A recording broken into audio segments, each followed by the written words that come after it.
and welcome to English ESL Way with Mithika. Before we begin this chapter, I want you to hear the musical instrument being played at the background, and you need to guess that musical instrument as well.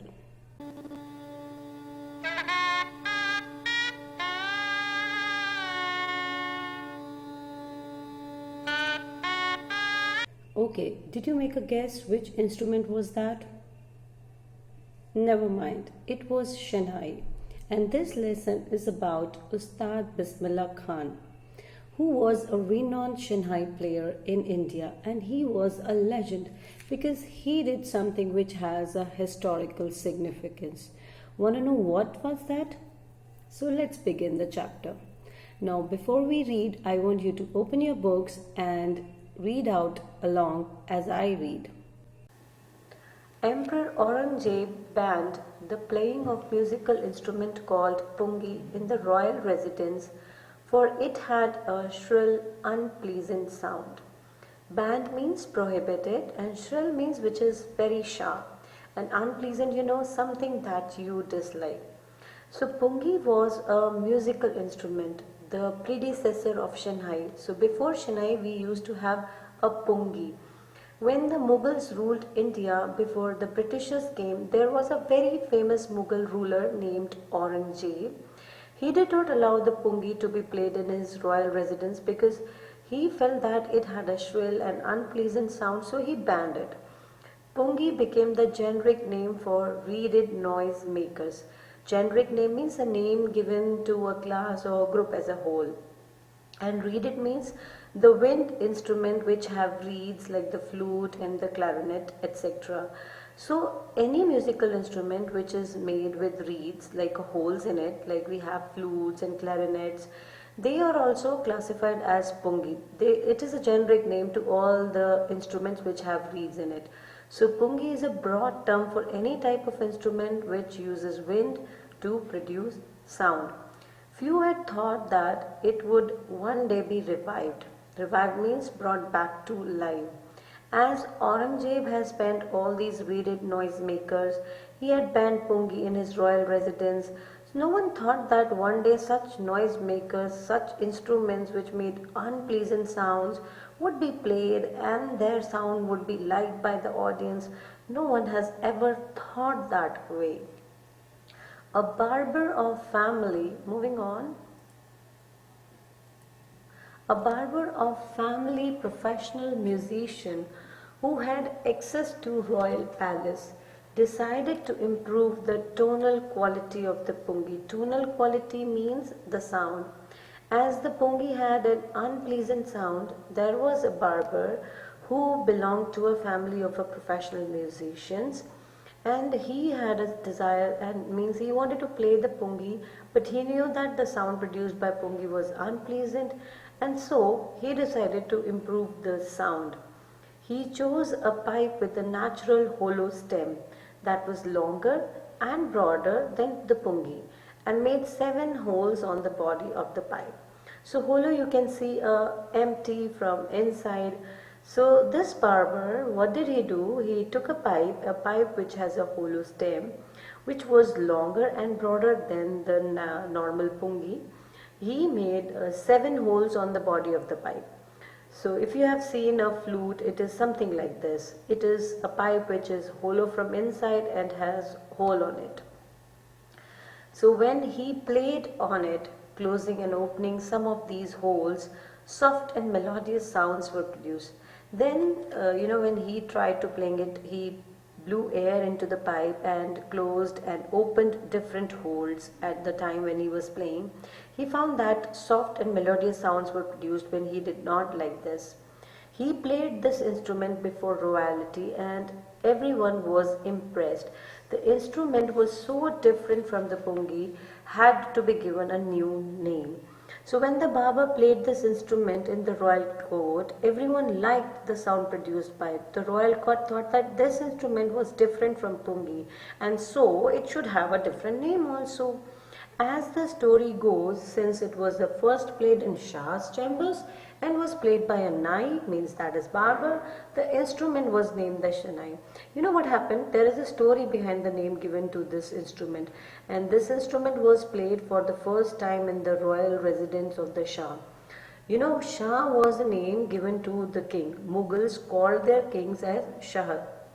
As the nai, that is an Indian term used for a barber, had played it for first time, they called it Shehnai. So the first part is Sheh, which stands for Shah, and the second part, that is Nai, that is a barber. So this instrument was named as Shehnai. The sound of Shehnai began to be considered auspicious. Auspicious means promising to bring good fortune. The sound which was produced by Shehnai was considered to be good omen, and so it was played on good occasion. And for this reason it is still played in temples and is indispensable component of any North Indian wedding. Indispensable, without which a piece of work cannot be done, something which is very, very necessary. So you can hear Shehnai being played at many temples and wedding also. In the past, the Shehnai was part of the Naubat, or the traditional ensemble of 9 instruments found at royal courts. Till recently, it was used in temples and weddings. The credit for bringing this instrument onto the classical stage goes to Ustad Bismillah Khan. So the Shehnai was a part of Naubat. Do you know what was a Naubat? Naubat is an Urdu word of it, which means traditional ensemble. That means a traditional group of 9 musical instruments. These 9 musical instruments were played at royal court, and Shehnai was also part of Naubat. And till recently it is used, means the Shehnai was played at king's court, in temples and at weddings. It was used on stage in performances, and the whole credit goes to Ustad Bismillah Khan, who was a legendary Shehnai player, and people wanted to hear him on and on playing Shehnai. So as a 5-year-old, Bismillah Khan played Gilli Danda near a pond in the ancient state of Damarao in Bihar. So when Bismillah Khan was only 5 years old, he lived in old estate named Dumrao. In present day it is called as Bihar Estate. He used to play Gilli Danda. Do you know what Gilli Danda is? Have you ever seen somebody playing Gilli Danda?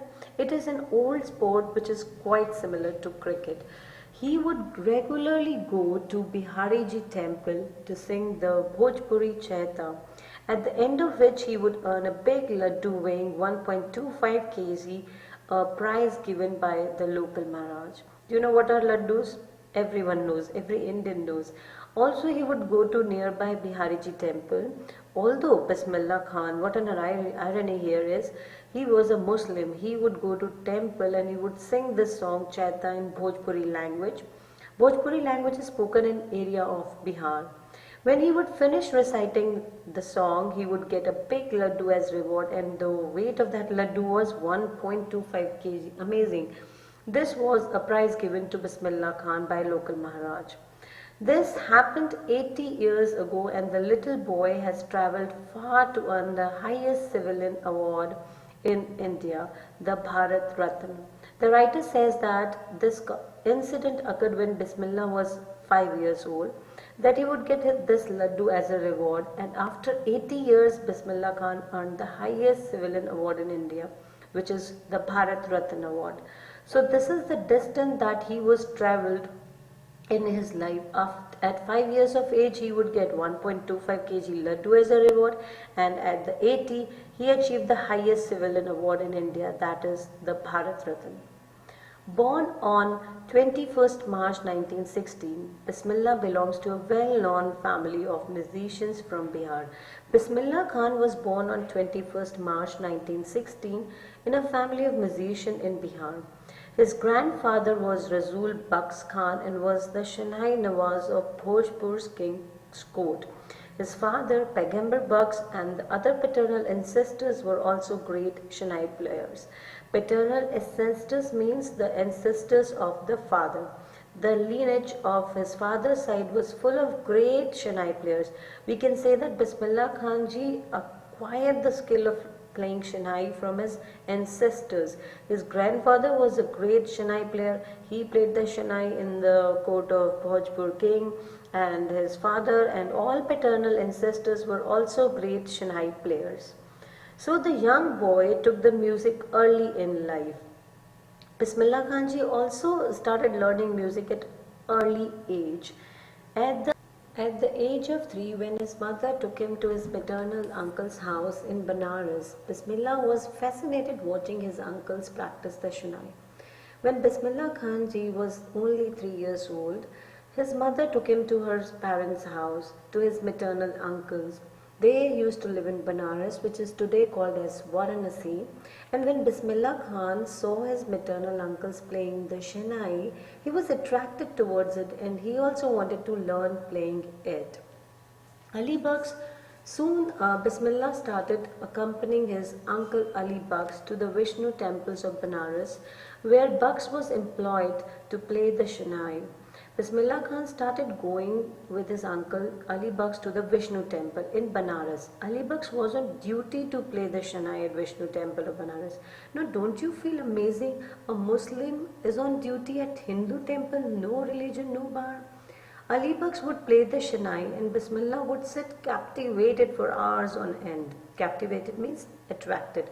So Bismillah Khan saw his uncle Ali Bakhsh play the Shanai, who would get attracted towards it, and he would sit there for hours listening to him playing the Shanai. Slowly, he started getting the lessons in playing the instrument and would sit practicing throughout the day. So gradually, Bismillah Khan also started learning playing the Shanai, and he would also practice throughout the day. He never got tired, he was so captivated by the Shanai. For years to come, the temple of Balaji and Mangla Maya and the banks of Ganga became the young apprentice's favorite haunts where he could practice in solitude. Do you know what is apprentice? Apprentice means training, or solitude means being alone. For many years, Ustad Bismillah Khan remained in Banaras and he would visit the temple of Balaji, temple of Mangla Maya, and would remain on the bank of river Ganga, where he would use to practice playing the Shanai all by himself. The flowing waters of Ganga inspired him to improvise and invent ragas that were earlier considered to be beyond the range of Shanai. Now here we come to know about the talent of Ustad Bismillah Khan. He was so inspired and motivated by the river Ganga, it provoked him to improve his performance, and he also invented many ragas that were considered impossible to be produced by Shanai. He done something very amazing being at the river Ganga. Ustad Bismillah Khan worked hard and invented different sounds with the Shanai. So that is why he considered the Ganga river as the auspicious part of his life.